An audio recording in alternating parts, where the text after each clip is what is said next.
Afternoon, everybody.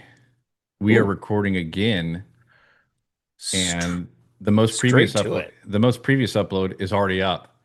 What? Record time. We did it. We did it. And I'm gonna pat myself on the back. I did it. No, yeah, you did it. I edited a video all by myself, and I'm actually pretty proud of it. There was like a little editing in there that was like Oh, it's solid. You should be proud. there was like a little part at the start. It was like you're like, it's like I've been doing this for like the last 2 years. And I was like, we have in fact not been doing this for the last 2 years, but it was only for like a second. I was like, I like that stuff. Yeah, it was Um, fun. I don't know how to do like the little. I wanted to do some like zoom ins or like all that other stuff. It's just it felt like too much. Um, but I was very happy with myself that I actually pulled it off. And for those that do YouTube, if you're somehow a YouTube subscriber and maker yourself, Canva, great, very easy. It's nice to know that they made it really easy. Hey, listen, it's not just YouTubers that might be watching this and have need for video editing.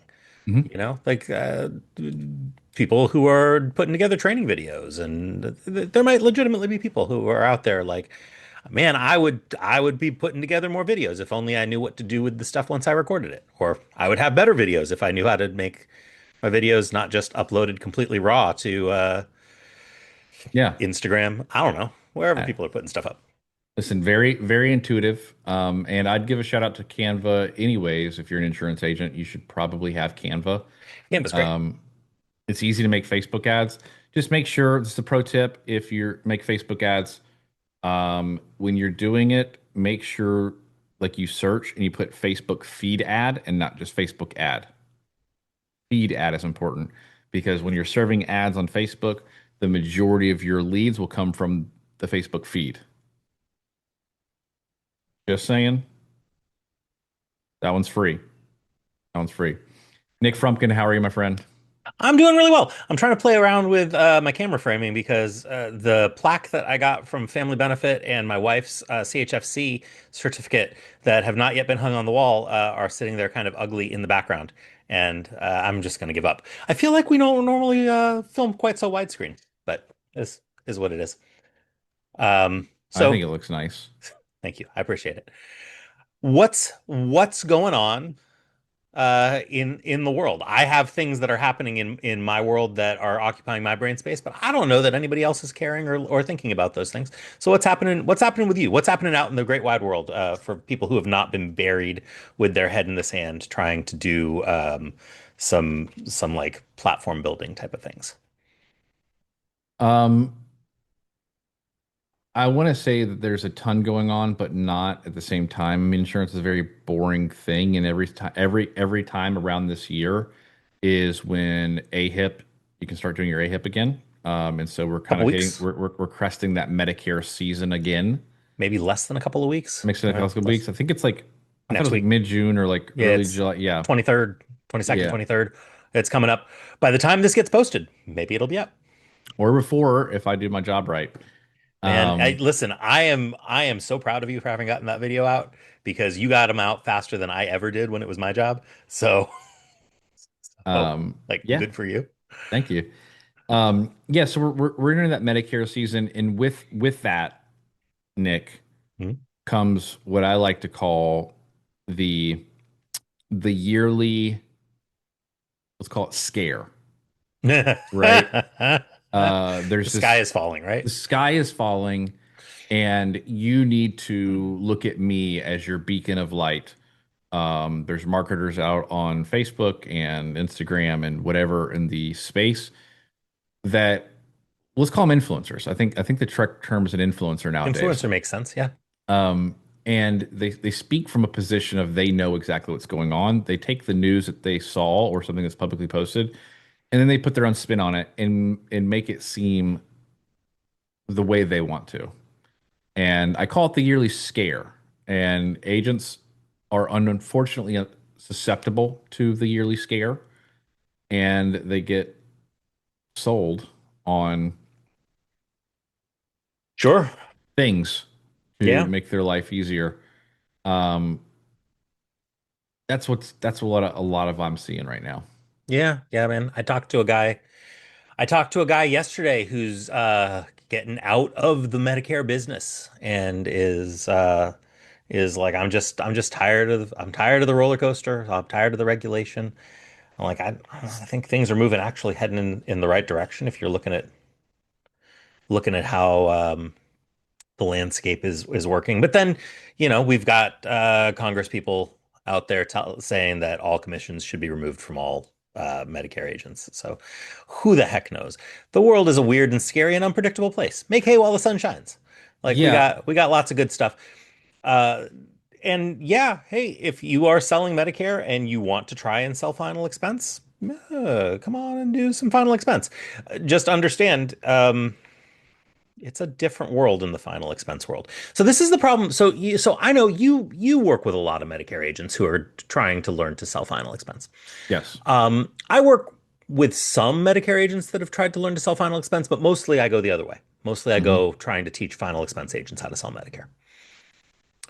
It has been my experience, and I don't know if this has been your experience, but it has been my experience that the Medicare agents who come to try to sell final expense have a really hard time wrapping their heads around the sales part of selling final expense.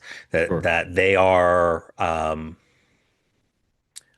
uncomfortable with Asking needing for a premium. to, yeah, yeah, yeah. They're uncomfortable with asking for premium, needing to apply decision-making pressure, right? Needing to be like, hey, you have to make a decision today. We can't wait until you decide that this is a good time for you to decide, Hmm. because that'll never happen. Um, they're uncomfortable with doing some of those things. Um, they're happy to replace policies with other policies that are better value. So basically, still giving somebody something for free.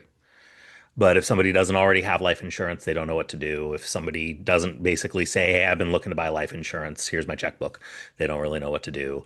If they run into a situation where they cannot get somebody a lower priced policy than what they already have, They get they stuck. they, they don't know what to do. Um, and which is not to say that like you should be selling people like replacing policies with worse policies than what the person already has. But they did fill out a lead card for a reason if you're running leads. And so they may be interested in, say, increasing their coverage. And maybe it will cost them some money to increase their coverage, and they might be okay with that. Right. And I find that Medicare agents have a hard time doing some of those things. Sorry, Medicare agents, if any of you are watching. This has been my experience having worked with dozens, not hundreds, but dozens of Medicare agents who have tried to come and sell final expense. Has this been your experience, Dr. Matthew Murray?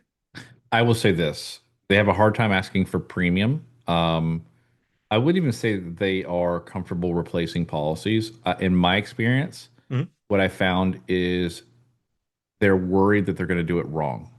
They're worried about Mm-hmm. replacing policies. They're saying, Sure. and maybe for good reason, you don't want to screw up somebody's life insurance because, like, Absolutely. you don't want to screw up their health insurance. You want to screw up life insurance. Like, you're an Yeah, yeah. insurance agent, right? But a lot of them I found is every person apparently is a GI client, Yeah. right? Because they just go, hey, this person has this. They've got to be GI. And I'm like, not at all. Yeah. Like, Fibromyalgia must be GI. got to be GI. Yeah. Yeah. Diabetes, they're on a C-SNP plan. They got to be GI. Yep. They have to be GI. Yeah. No. Um, and so a lot of it is, I would, it's hard to say this, try to articulate this the right way. They have a problem asking for premium. A little bit of, I wouldn't even call it sales pressure because when you're going to your book of business, the sales pressure is already gone. They already trust you. Your clients Yeah. already have like know that you're taking care of them. And so they're saying, "Oh, you do this too? Like this is also something that I want." So there's really no sales pressure. Like what we do of like going into someone's house that we've never met before, sitting down with them, and then within 45 minutes to an hour, we have application with a check in hand or Yeah. that. Whatever. Yeah. That's a little bit more sales pressure. Um, and I wouldn't even consider it the way that me and you do it, Nick, more of a pressure situation. It's just more of, hey, you have a problem and we have your solution. Right. No, yeah, absolutely. That being said, I think that part of all good sales is getting people to make a decision. Like Yes. that's the majority of what sales is. Like any sales. Like insurance sales, any kind of sales, any type of time you're making any kind of sale. What you're really doing is getting Yes or somebody no. to go from, I don't know, I need to think about it, to making a decision. Hmm. Um, Real talk, like guys, if you're getting the like I need to think about it objection a lot, it's because you're not selling the person correctly. Like you've not actually done the thing that you need to come there to do, which is make a sale. Hmm. Um, happens to everybody. But that's your goal is to get to the not I need to think about it is even a no is better than that, right? Like at Even a least you no. did your job. A no is fine. I need to think about it. You screwed up. Yes. Um, and I find that that's the hardest thing for most people. Forget about the Medicare bit. That's the hardest thing for most people. I have a person that I worked with when I was with Combined, who was a very good agent for Combined. And she called me up. I left Combined in 2013, so it's been a while, right? But I've kept in touch. And she called me up and she was like, she'd been working selling cell phones for the last long time, working for a major cell phone retailer. I don't remember which one, but one of the big ones, Verizon, T-Mobile, one of them. Um, and she was like, I am sick of the corporate world. I want to go back to selling insurance. She was young at the time. She's only in her 30s now. Kept up her license, did a little bit of sales on the side, always kind of did a little bit of Medicare. Came and did final expense for 3 weeks. I personally took her out and rode along with her. I made sales for her. I split sales with her. I gave her sales that I made. I watched her make sales on her own, like did the whole thing. And after about 3 weeks on her own, she was like, yeah, I just don't feel comfortable if a person isn't sure that they want to make a decision today. I don't feel comfortable telling them that they have to make a decision right now. I don't think this is for me. I need to go do something else. And she's back working in retail now. She's doing retail again. Which is fine. There's nothing wrong with that. But I think there's a lot of discourse and dialogue, especially in social media spaces, around salespeople, and everybody wants to talk about how they are a consultative salesperson and that and they're an educational salesperson. And man, I am. I don't think you will find anybody that I've sold a policy to that walks away from that meeting saying anything other than, man, that was low pressure. That was so easy. I never felt like I did anything I didn't want to do. I felt like I was leading the conversation the whole way. But it's a magic trick, guys. 100%. They're doing that because I'm making I'm guiding you down a right. path that you didn't even Yeah. know you're walking down. Yeah. Right? Like I watched an episode of Penn and Teller's Fool Me the other day where there was a guy who was like forcing choices on people and they were like picking cards and he was like, do you want the red card or the green card? And then the cards corresponded to a bell that they would ring. And then at the end of it, they all rang the bell in order and it played the opening lines of the national anthem, Hmm. right?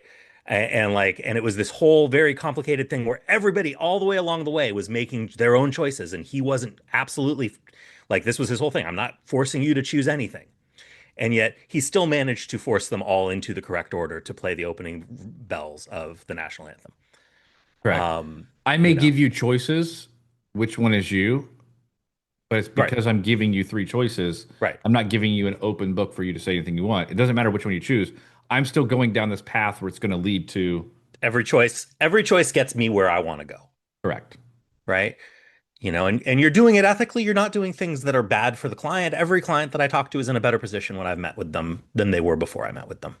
Hmm. Um, but that's the game, right? You gotta get people to make a decision. I feel like this is such a hard thing to get people to get people to want to do, right? You know, getting agents, getting new agents, people who haven't done this before, to be comfortable with that. Here's something I've said, and I always it's like a all statistic like what 22% of statistics are made up, like including that one. Hmm. But here's something that I've said that I believe to be true, and I want your own statistic or what you believe to be Sure. true too. I say at a minimum, 50% of people that I sit down with or review their policy have something wrong with their policy, I'd say that feels right. right? That it's not doing what they wanted it to do. It's either too expensive, it was written incorrectly, it's not the right type of policy, something. Yeah, Yeah, that feels right. yeah. They've borrowed money. It's a universal life. It's a Something. term that's ending. There's something that can be done to better that situation over 50% of the time. Yeah, Got it? I'd say that's right. And this is over a course of over a decade of doing it. And Mhm. if you've got probably 20, we've been doing it relatively something like 22 years, 22 years. Between us, yeah. We've reviewed a lot. And so if we are telling you that that's true, then it's probably a pretty good thing that it is. But here's the thing. Your clients, Medicare agents, are going to pass away. Shocker, I know. They need someone that cares about them, you, hopefully, to review their policy and, if possible, put them into a better situation. If you don't do it, what's going to happen? Legitimately. Like, Does that make sense? Am I like, am I yeah. wrong in saying? I mean, maybe okay, maybe the term will end and then someone else will write a policy. But like, why not you go out and serve that person and you make the money for doing so? You'll make like what is the average actual premium? I think the premium has increased over the last several years. I'd say the average premium is like $72. I used to say 50, then it went to like 60, 50. Now it goes to like Yeah. $70, I think. Yeah, somewhere between 65 and 70 is probably right. I don't know what the exact numbers are anymore, but I definitely like the average the $500 a year number is way too low Yeah, that most people figure things off of. correct. What I'm saying is like you'll make between 400 to $800 per application Easy. up Easy. front, up front Yeah. On just a 75% advance, right? Yeah, easy. on just 75% advance. And here's the thing, here's the myth that I want to dispel for Medicare agents that are looking to sell final expense. The persistency in final expense is not that bad Well, if you do it for right. if you do it right. Yeah, if you do it right. Every medic That's the other thing that I hear about Medicare agents that are trying to get in final expense is they believe that the persistency is so bad that they're gonna be drowning in debt. No, if you do it right and you take care of your client, and over 50% of people already have something that's like that can be replaced. They're already paying on something for, let's say, 2, 5, 10, 15 years. Mhm. This person has made hundreds of payments at this point. Already you've just minimized your risk Correct. of chargeback and lapse. Correct. So if you are taking something that they've already been doing and you're just going, okay, we're going to move that from there to here, the risk is like very minimal. And you're their Medicare agent. Somebody else is not coming in and replacing that, which Correct. is the other big risk. Exactly. And this is another point I want to get across. Sorry, I've been like saying these things on LinkedIn recently. Yeah.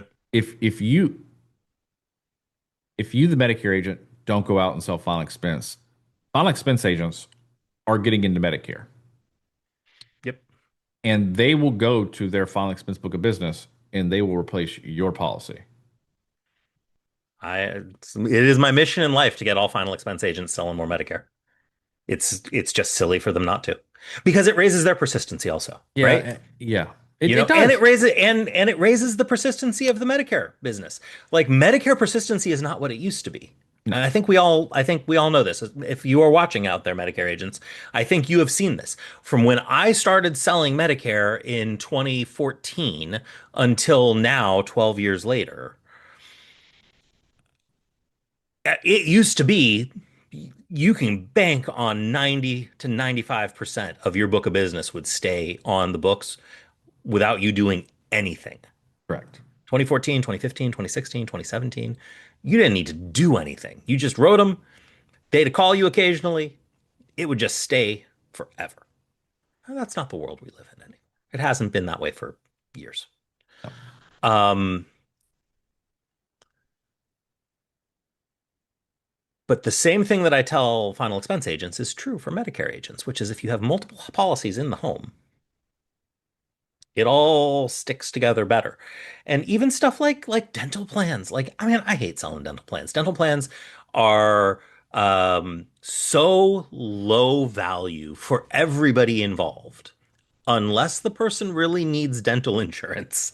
And then it's genuinely helpful to them, and then it makes them more likely to buy other policies from you, which would also be genuinely helpful for them and you, Hmm. you know? Like, le- and we're living in a world where dental benefits are getting cut dramatically from Advantage plans, where people are switching to signing up for Medicare supplement plans dramatically in huge numbers over Advantage plans. Because listen, the word on the street is out. Like people don't like Advantage plans right now. Advantage plans are starting to become a dirty word. John Oliver did a whole huge segment on Advantage plans not very long He ago, sure which did. I still hear people talk about. It's like an 8 month old segment now. And like I almost every day when I talk to Medicare recipients, they talk about that thing. I had no idea so many people watched John Oliver. Um, but uh but like the market share is shifting. Insurance companies don't like Advantage plans as much as they used to. Insurance companies would rather people be buying supplement plans. Humana, notably one of the largest Medicare Advantage companies, 3 to 4 years ago, came out with Yep. their own Medicare supplement. Yep. And it's a good supplement too. It is. A small little notch on my belt is I helped design some of the UIX of that Medicare supplement. Hey, nice. That's pretty cool. Um, but I mean, it's a solid plan. Like, Yeah, and they're putting money behind it. yeah, the companies would rather sell supplements, which is why we're seeing the benefits drop on Advantage plans. Like, this is not what this show is about. We're not a Medicare breakdown show. You can go watch Chris Westfall. Chris Um, Westfall. Yeah, is Chris Westfall still making new videos? you I thought he know, retired from doing that. you know, I'm gonna I, look. I'm gonna look actively. yeah, yeah. But the point is, while you look, the point is, like the landscape is shifting. Having more tools in your tool belt is good. And the answer is probably not annuities. Guys, if you are not comfortable selling final expense, holy cow, do you not want to get into the annuity game?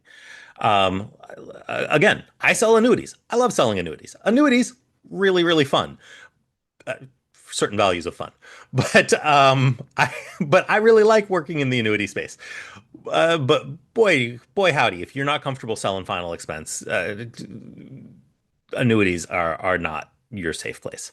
Um, I will say I agree there. I will say this: Chris Westfall or Senior Savings Network mhm, still upload videos mhm. 5 days ago.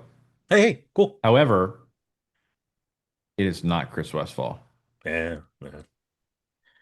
I thought Chris had retired from doing that stuff, but I don't know. I'll tell you this, Nick, and this is like maybe an ode to us, if you will. I think I told you this. I saw Chris Westfall at an event, Oh yeah, you did tell me this. Yeah. and he very tall individual, undoubtedly large, not large, but like tall, Mhm. just a unit of a person. Yeah, And he walked up to me and he said, "First of all, I want to thank you for being extremely nice to my son." He said he's had nothing but great things to say about you when he worked with you at insert company here. sure. And I was like, "Oh, thanks for saying that." And he said, "You should." you should do more YouTube. And I was like, really? And he's like he's like the only reason you do it is because you care, and the amount of videos that you've done over the years shows that you care. And he's like, you should just do more of those things. And he's Yeah. like, one day, like a waterfall will happen. He's like, it happened to me. And he's like, I focused on like the talking to the consumer. And he's like, if you don't want to do that, that's perfectly fine. But he's like, keep doing what you're doing. He's like, your videos are good, both of your guys. And I was like, that's really nice of you to say. Thank you. Like, because Yeah.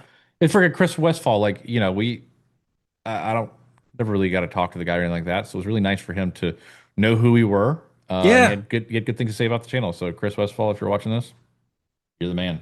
Yeah, man. That's awesome. He is one of the reasons why I thought it would be a good idea to do something like this.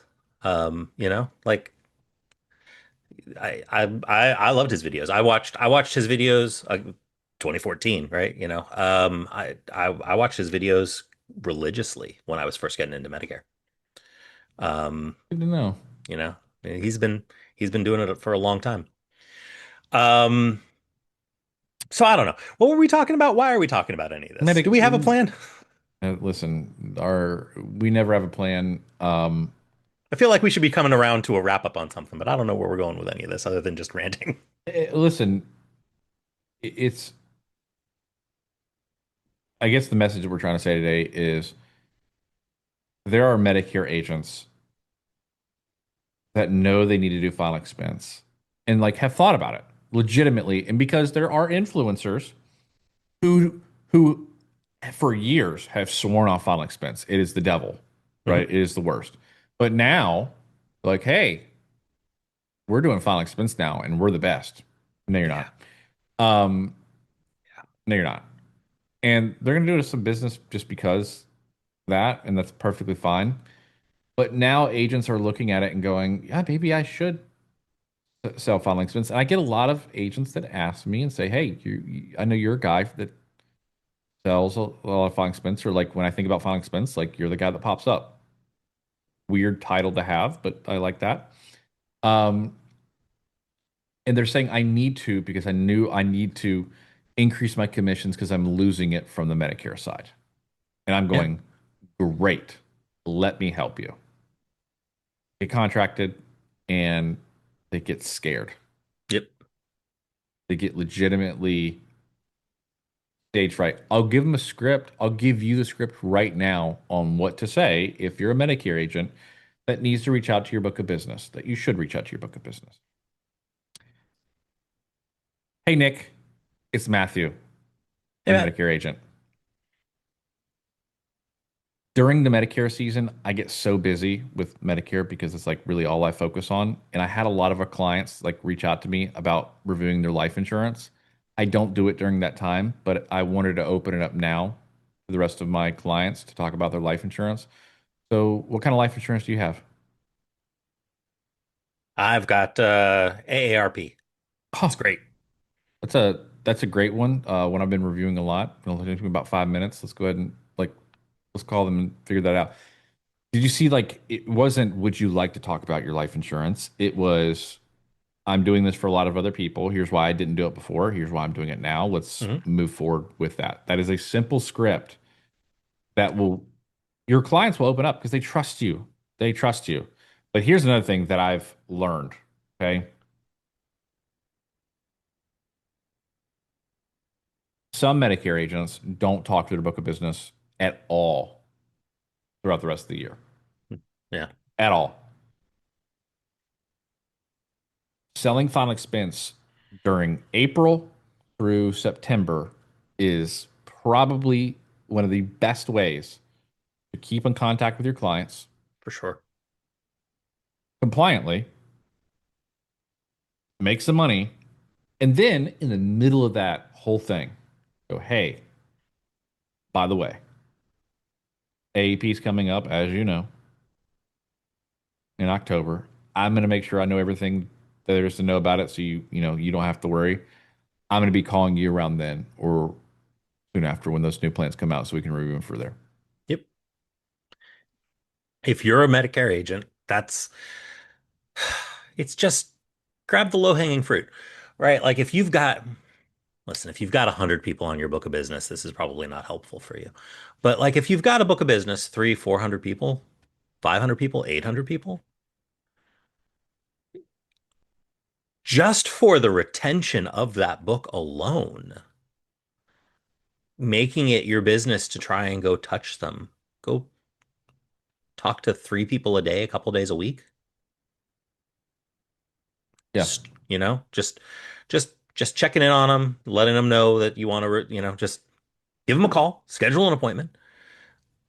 Only talk to the ones that have life insurance that they want to talk to you about or who have been thinking about getting life insurance.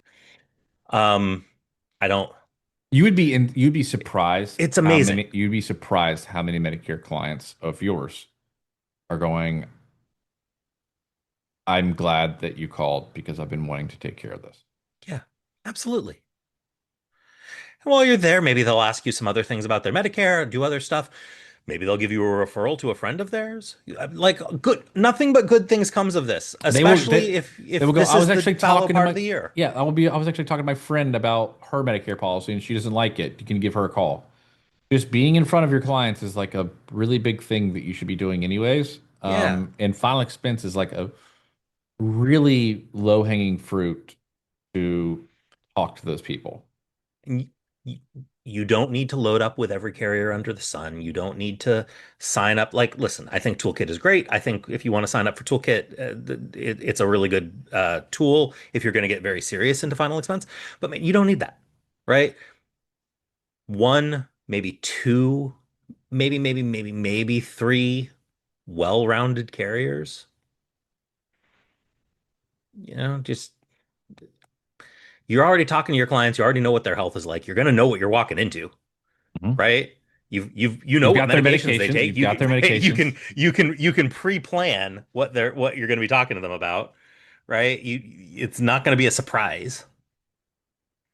I'm Like it's also I'm also going to give everybody on that is watching this a line that I use that makes it seem as low pressure as possible.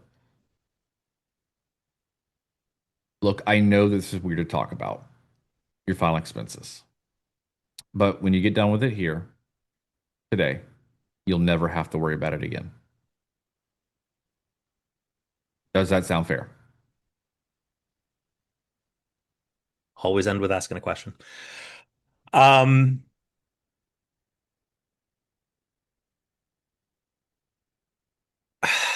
and I would not decide, and this is the other thing that I see that happens, is I see Medicare agents, not just Medicare agents, but again, people who are not normally final expense agents, deciding for their client whether or not their client needs final expense coverage. Yes. So I will answer that. I like answering things with stories. So unfortunately, my father passed away not too long ago. I'm terribly sorry to hear that, Yeah. man. Yeah. It's been a little bit. I've kind of not been talking about it. I'm just sort of wrapping my head around it now. It's been a little while at this point, um, but my dad made a lot of money while he was alive. My dad saved a lot of money while he was alive. He invested a lot of money. My mother is not in trouble for money, but my dad wasn't maybe the most organized guy in the world, and he didn't like talking about the prospect of him dying, and so it took over 6 months just for my mom to get stuff organized enough so she could file the life insurance claims.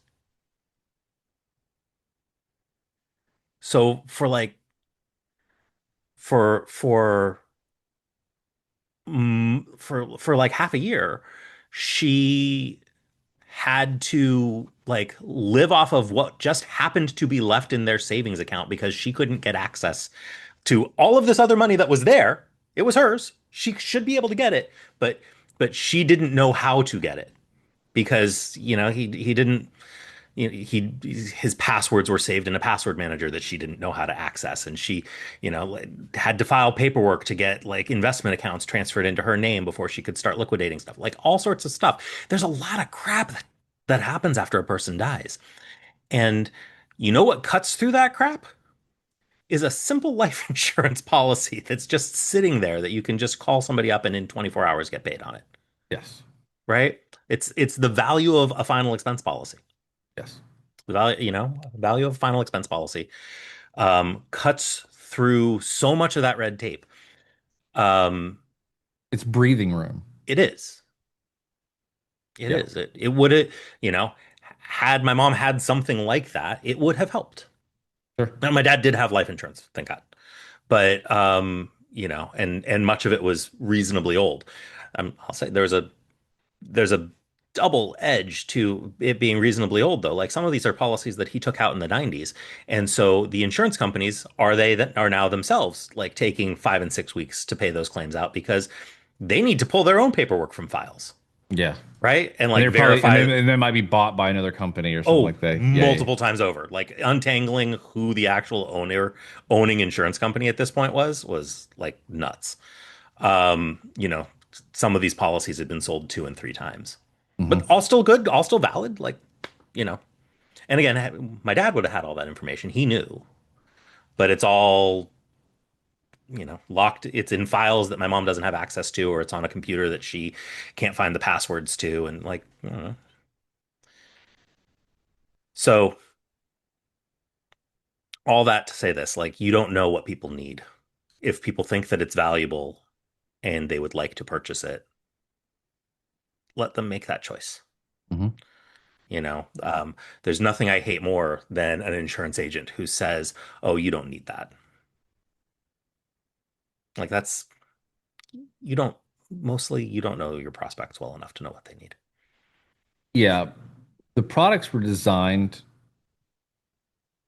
in a way for them to be viable to somebody. Our job as agents is to present them Yeah. in a way for the person to make a decision if it's good for them or not. That's it. Yeah. And I started saying something at the start of my presentations because I do a lot of reviews with like I get a lot of Medicare agents or I get a lot of agents that say, "Hey, like I'm gonna have Matthew come in and review this because like I just like reviewing policies." And when I'm sitting with clients, either or possible clients like my own or their clients, I start by saying this. Nick, before we get started, I just want to ask you a very simple question. Do you believe in life insurance? Do you Yes, I believe do. in what it does for people? Yes, I do. Great. It's going to make my job a whole lot easier. Because if you don't believe in it, like, What's the point? what is the point of me talking to you? Yeah. Yeah. Right? If you like, there's no point of me being here. Yeah. But if you believe in it, okay, great. Now I've got something to work with. Very simple question. And it really, for me, it locks in the conversation. Like, okay, we know we're talking. Before we get started, do you believe in life insurance? Like, yeah, I really do. Okay, great. What kind do you have? What do you currently got? I have this. Okay, cool. You've got something. You're ahead of some people. Some people I talk to don't have any, and we're trying to make sure that they get the right one. But let's review this one. So I'm already like driving that conversation from the start.